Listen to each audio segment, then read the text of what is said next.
इस बार दिवाली पे मेरी ड्यूटी लगी थी दिल्ली से पटना तक की एक ट्रेन में। मैं नाम नहीं लेना चाहूँगा, ना अपना, ना रेलवे का, ना ही ट्रेन का। जो मंजर मैंने इस बार देखा वो शायद ही किसी ने देखा होगा और शायद ही कोई आगे देख पाएगा, क्योंकि ट्रेन में लोग नहीं जा रहे थे। लोग जा रहे थे उनके कहीं छुप के, उनमें ट्रेन जा रही थी। आपको खिड़कियों से बाहर लोगों की चूतनें दिख रही हैं, दरवाजे से बाहर लोग लटके दिख रहे हैं आपको। मतलब आपके अगर ये 2 दरवाज़ा है तो ऐसे हो गया था दरवाज़ा, उसमें 10-10 लोग लटके हुए। हर आदमी के हाथ में जो आ रहा था पकड़ के खड़ा था, क्योंकि जिसको हैंडल मिला वो हैंडल पकड़ा था, जिसको किसी के बेल्ट मिली वो बेल्ट पकड़ के खड़ा था। और टीसी का काम होता है कि जाके टिकट लोगों का चेक करना कि हर आदमी अपनी सीट पे बैठा है कि नहीं, और कोई एक्स्ट्रा आदमी हो तो उसका चालान काटना है, उसको उतार देना।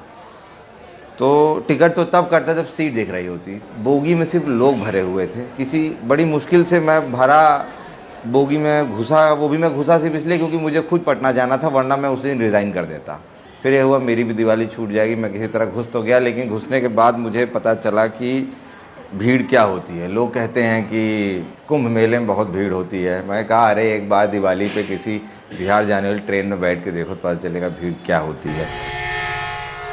चारों तरफ सिर्फ इंसान थे। मतलब बोगी का कलर, सीट का कलर आपको नहीं पता चल पाएगा। डर लग रहा था कि कहीं किसी से टिकट मांगूँ तो कोई मुझसे सीट ना मांग ले, मैं कहाँ से दूंगा। टीटी को एक सीट दी जाती है कि ये आपकी सीट होगी, तो मैं कहता हूँ वो सीट आपको कोच में नहीं देनी चाहिए, वो या तो इंजन में दे दो। चाहे मुझे लगता है मैं हूँ ही क्यों टीटी, इससे अच्छा मैं लोको पायलट होता। कम से कम कितनी भीड़ होती, कम से कम 2 ही लोग बैठ के तो जाते। ट्रेन रात में चली थी और मैं S1 में घुसा किसी तरीके से मेहनत करके कि भाई मुझे भी लेते चलो।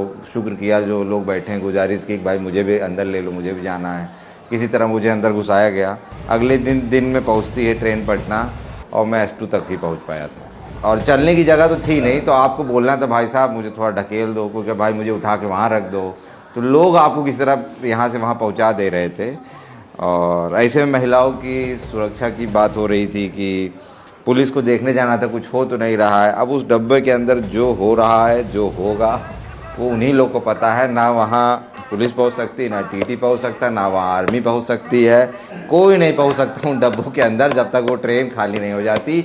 उस ट्रेन के अंदर इतनी भीड़ थी कि एक बार आप घुस गए तो जो पानी खाना आपके पास है बाहर, उसे आप खा लीजिए, और जो अंदर है उसे आप वहीं निकाल दीजिए, क्योंकि आप वहाँ से हिल नहीं सकते। लोग मुंबई में कहते हैं कि लोकल में बहुत भीड़ होती है। अरे एक बार दिवाली और छठ पे हमारे यहाँ आओ, दिखाते हैं भीड़ क्या होती है। तो मैं तो कहता हूँ महेंद्र सिंह धोनी ने अच्छा हुआ छोड़ दिया टीटी, वो जाके क्रिकेट खेलने लग गया, क्योंकि ये जॉब है ही नहीं करने लायक। भाई साहब थैंकलेस जॉब है एकदम।